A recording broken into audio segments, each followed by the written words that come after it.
Gara di cartello al Ferdinando Lombardo tra le due capoliste del campionato di promozione, vale a dire Casteltermine e Folgore. Chi vince rimarrà da solo in vetta alla classifica e potrebbe dare una chiara svolta all'attuale torneo. Il Casteltermini di Pino La Bianca sta andando al di là delle più rosee aspettative e i propri tifosi sono pronti ad affollare le tribune dello stadio. Questa sfida ad alta quota verrà diretta da Cristian Romei di Isernia, coadiuvato dai guardialinee Dario Ricchiari e Salvatore Barbanera, entrambi di Palermo.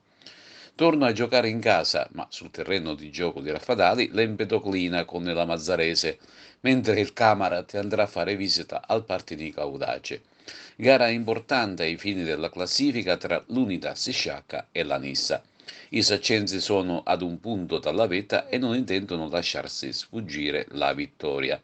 Infine il Gattopardo di Palma di Montechiaro, che proviene da 2 vittorie consecutive, cercherà di sbancare il campo del Bagheria. Impresa difficile, ma non certo impossibile.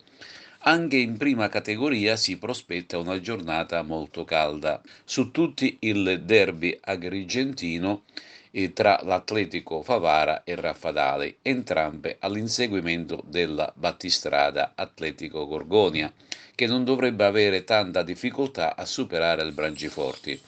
Giornata favorevole anche per la vice capolista Gemini, che riceve la visita del Caltanissetta. Per quanto riguarda le altre agrigentine, il Ravanusa ospita al Saraceno la Barrese, mentre la Libertas Serracalmuto si reca ad Enna contro la locale Sant'Anna.